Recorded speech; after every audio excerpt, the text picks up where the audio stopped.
कि आग को पानी का डर बना रहना चाहिए। अरविंद केजरीवाल साहब, हमने सहराओं में हासिल किया आसानी से, तुम समंदर में भी रहकर न मिले पानी से। ये सियासत के लिए सबके हवाले न करो, मुल्क जल जाता है एक शख्स की नादानी से। तो कभी आपने सोचा है कि उतने बड़े आंदोलन को खाद पानी कौन दे रहा था? उस आंदोलन के पीछे कौन था? 2 बार वोट आ चुके, अब तीसरी बार संभलने का वक्त है। वोट आप किसी बहरूपिये को देंगे तो फिर आप अपने जमीन के साथ नाइंसाफ करेंगे। यही तस्वीरें तो भाजपा वाले और आम आदमी पार्टी वाले नहीं देखना चाहते। जब तक शेर अपनी कहानियां खुद लिखना नहीं सीखेंगे, तब तक अपनी कहानियों में शिकारी खुद को महान बताते रहेंगे। इस भीड़ में तमाम ऐसे लोग भी आए होंगे जिन्होंने अब तक मन नहीं बनाया होगा कि उन्हें किसको वोट देना है। मेरी आवाज उन माओ बहनों तक भी पहुंच रही होगी जो अपने घरों में हैं, मुझे सुन रही हैं, और उन्होंने अब तक जहन नहीं बनाया होगा कि उन्हें किसको वोट देना है। मैं अगले 10 मिनट आपसे मुखातिब हूं, फिर फैसला आप पर छोड़ूंगा। आप पर मतलब आप पर, उन पर नहीं। अब तो आप कहते हुए 5 बार सोचना पड़ता है कि आम आदमी बन के आए थे और ऐसे खास आदमी बन गए। जे कॉलोनी वालों, याद करो 2013 की वो शाम कि जब जंतर मंतर और रामलीला के मैदानों पर, सड़कों पर नारे लगाए जा रहे थे भ्रष्टाचार के खिलाफ। तो कभी आपने सोचा है कि उतने बड़े आंदोलन को खाद पानी कौन दे रहा था? उस आंदोलन के पीछे कौन था? तब मैं सियासत में नहीं था, लेकिन उस दौरान भी जब पूरे देश का मीडिया एक तरफा उनके आंदोलन को बता रहा था कि भ्रष्टाचार के खिलाफ बहुत बड़ा आंदोलन है, उस दिन से मैं कह रहा था कि अन्ना हजारे और अरविंद केजरीवाल के आंदोलन के पीछे आरएसएस है, भारतीय जनता पार्टी।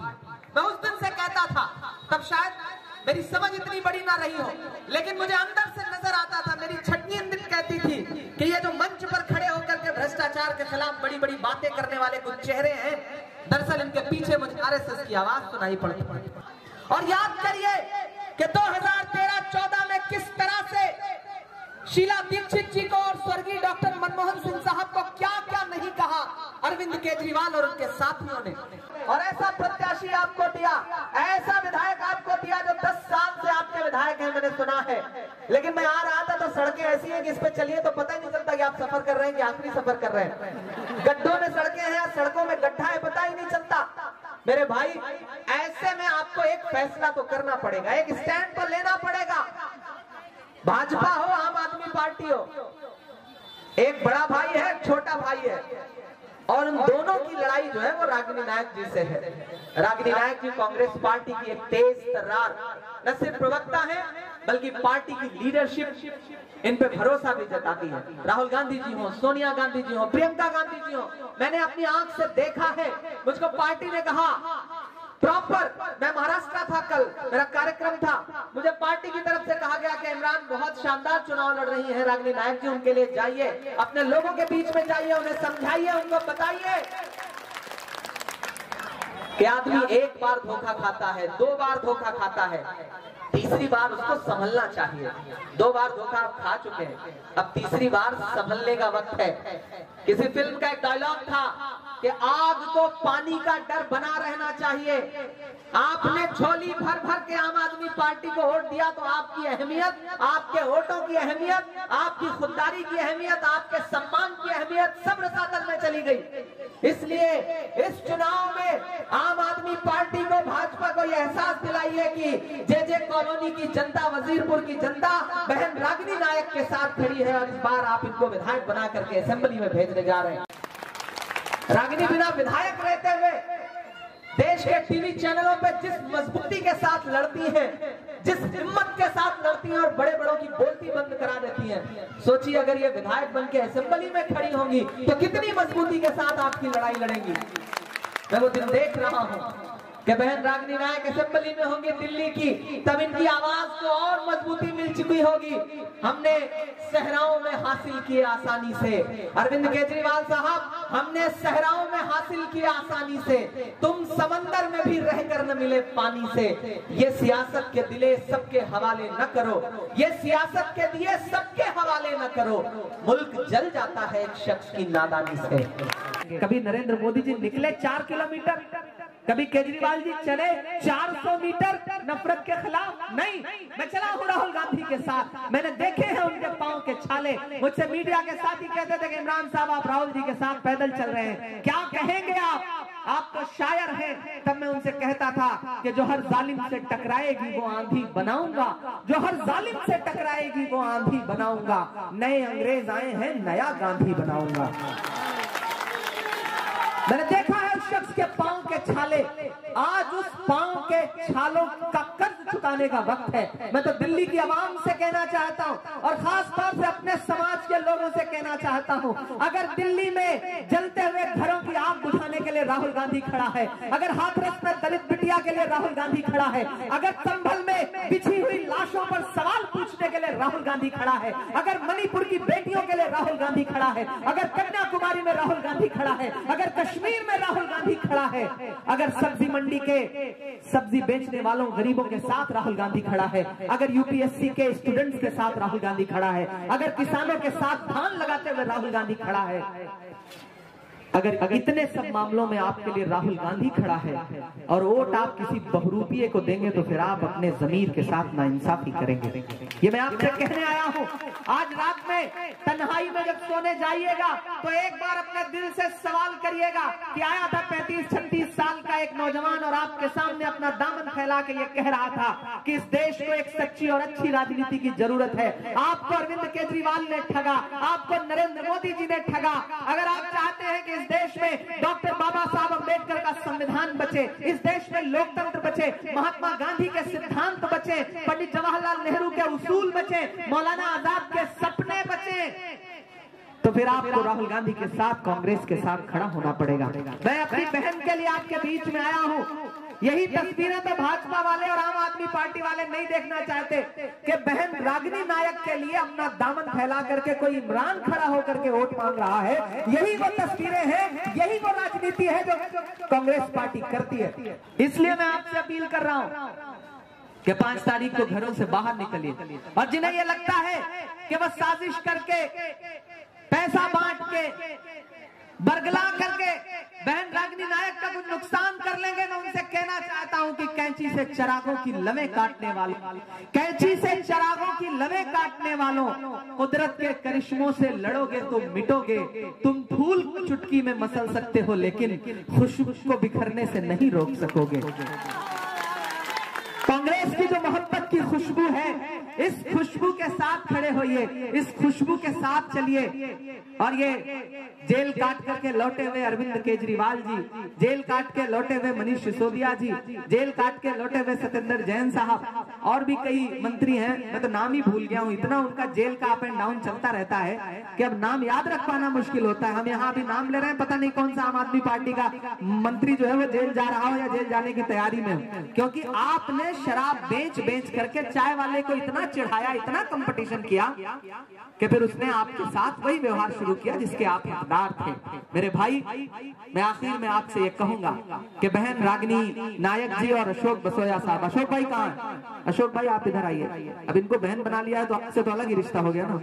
तो मैं अशोक भाई और रागिनी जी दोनों लोगों को, जब मैं राजनीति में नहीं था मैं तब से जानता हूं, तब से रागिनी जी को सुनता हूं, अशोक भाई को, इनके संघर्ष को, इनके काम को देखता रहता हूं। जब तक शेर अपनी कहानियां खुद लिखना नहीं सीखेंगे तब तक अपनी कहानियों में शिकारी खुद को महान बताते रहेंगे। जे कॉलोनी वालों, बड़ी संजीदा सी बात आपसे कह रहा हूं और एक बात याद रखना, हम सब गुनहगार हैं, हम सब गुनहगार हैं इन बहुरूपियों को सत्ता तक पहुंचाने में। कभी शाहीन बाग के बारे में क्या क्या बोल रहे थे आप, आम आदमी पार्टी के पूर्व मुख्यमंत्री के बयान उठा करके देख लीजिए, मौजूदा मुख्यमंत्री के ट्वीट उठा करके देख लीजिए, और अब आपके बीच में आए तो आप उनसे कहना कि किसी भी मौलवी से या के साधु से न छूटेगा।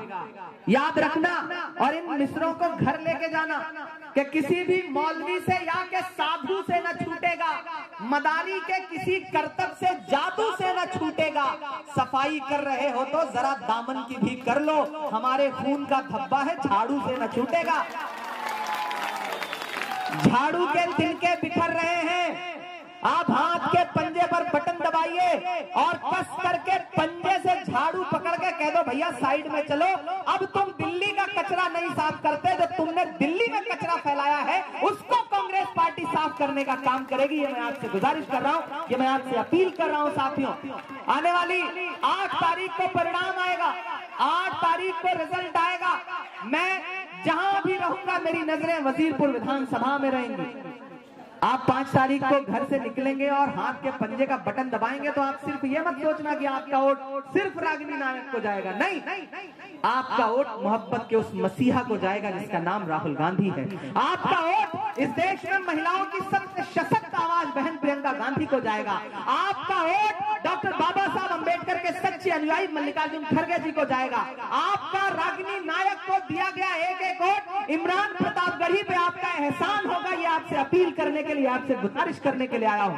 पहले 4 मिसरे पढ़ देता हूं, आप बहुत अच्छा सुन रहे हैं। कि कहां सोया है चौकीदार। चौकीदार पे तो आप समझ गए मैं किसका नाम ले रहा हूं, समझदार है आप ना? लेकिन अगला कहने जा रहा हूं उस पे समझ के बताइएगा, तब मुझे लगेगा कि आप सच में समझदार। कि कहां सोया है चौकीदार, कहां बैठा है पलटी मार। पलटी मार समझ रहे ना? मैं नाम ले लूंगा, नहीं समझ जाएंगे, जो नाम लिखा है मैं उसी का जिक्र कर रहा हूं। कि कहां सोया है चौकीदार, कहां बैठा है पलटी मार। अरविंद ने कर डाला इस दिल्ली का पंटा धार, कहां बैठा है पलटी मार, कहां सोया है चौकीदार। के चाय बेचने वाला पूरा भारत बेच रहा है। किसी शायर के लिए इससे बड़ी कामयाबी क्या हो सकती है? कोई मिसरा पढ़े और उससे पहले सामने के लोग उसे दोहराना शुरू कर दें। ये किसी शायर के लिए, उसकी शायरी के लिए सबसे बड़ी खुशनसीबी की बात होती है कि चाय बेचने वाला पूरा भारत बेच रहा है। इसी काम में हासिल उसे महारत बेच रहा है। कि रेल बिक गई, तेल बिक गया, बिका हवाई अड्डा, सब कुछ बिकता देख के खुश हैं अपने जेपी नड्डा। के जनता महंगाई की मारी करती हाहाकार, कहां सोया है चौकीदार, कहां बैठा है पलटी मार। बहुत शुक्रिया। आखिर में बस आपसे इतना कहूंगा कि मत समझना डराने से डर जाएंगे। आप थक तो नहीं गए? तो मुझे लगना चाहिए कि मैं जिंदा दिल लोगों के बीच में खड़ा हूं जिनमें जोश है। आपकी तालियों का शोर वहां अपने राजमहल में बैठे मोदी जी तक और शीश महल में बैठे अरविंद केजरीवाल तक, दोनों तक जाना चाहिए।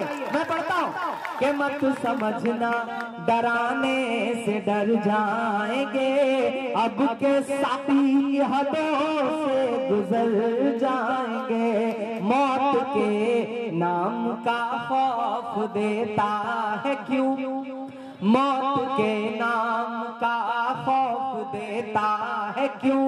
मौत जिस रोज आएगी मर जाएंगे। मत समझना डराने से डर जाएंगे। कि हमने ज़मज़म दिया, आबे गंगा दिया, तुमने भारत को दंगा ही दंगा दिया। और अगली जो 2 लाइन है ना, उस पर पूरी जेजे कॉलोनी में किसी का हाथ खामोश नहीं रहना चाहिए। कि हमने ज़मज़म दिया, आबे गंगा दिया, तुमने भारत को दंगा ही दंगा दिया। तुमने एक रंग के ख्वाब देखे मगर हमने हिंदुस्तान को तिरंगा दिया। ये तिरंगा बदन पर लपेटे हुए, ये तिरंगा बदन पर लपेटे हुए एक दिन इस जमीन में उतर जाएंगे। मत मत समझना डराने से डर जाएंगे, अब के सारी हदों से गुजर जाएंगे, ना इधर जाएंगे ना उधर आएंगे, बन के खुशबू फजा में बिखर जाएंगे, मत समझना। जितने भी साथी मौजूद हैं उठाइए अपना एक एक हाथ और मुझे यकीन दिलाइए पीछे तक कि आने वाली 5 तारीख को घरों से बाहर निकलेंगे। बहन रागिनी नायक को हाथ के पंजे के सामने वाला बटन दबा के अपना एक एक वोट दे करके आएंगे और मेरे ऊपर आपका एहसान होगा। निकलेंगे ना? एक एक वोट देके आएंगे ना? बहन रागिनी को जिताएंगे ना? तो 5 को बहन रागिनी नायक को जिताइए। फिर आपके बीच में आपका शुक्रिया अदा करने के लिए आऊंगा। आज के लिए बहुत माफी, बहुत लंबे सफर से आ रहा हूँ। महाराष्ट्र था, फिर उसके बाद किराड़ी गया और किराड़ी से यहाँ पहुंचा हूँ। अगले 6-5 दिन लगातार यहाँ जनसभाएं करनी है पूरी दिल्ली में। तो मैं आपका अपना हूँ, आपका बेटा हूँ, आपका भाई हूँ, आपके लिए संसद से सड़क तक लड़ता रहता हूँ। तो मेरी गुजारिश है कि मेरे आने की लाज रखिएगा।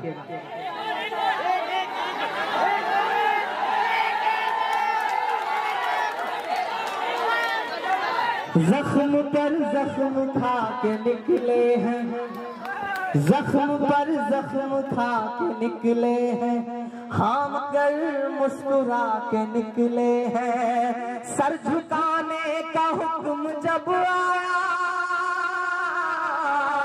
सर झुकाने का हुक्म जब आया, और भी सर उठा के निकले हैं, और भी सर उठा के निकले हैं। कि हर सितम का जवाब आएगा, देखना इनकलाब आएगा। मेरा ईमान, मेरा यकीन बोल रहा है इन मिसरों में कि हर सितम का जवाब आएगा, देखना इनकलाब आएगा। अच्छे दिन का किए थे जो वादा, अच्छे दिन का किए थे जो वादा, उनका दिन भी खराब आएगा, उनका दिन भी खराब आएगा। हम तो निकले हैं मुस्कुराते हुए, हम तो निकले हैं मुस्कुराते हुए, और वो तिल मिला के निकले हैं, और भी सर उठा के निकले हैं। आप बहन रागिनी नायक को जिता करके असेंबली पहुंचाइए। मैं आपसे वादा करता हूं 8 तारीख के बाद फिर यही जीत के जश्न का एक मंच लगेगा। मैं फिर आऊंगा और जितनी देर आप शायरी कहेंगे आपको शायरी सुनाऊंगा। ये मेरा आपसे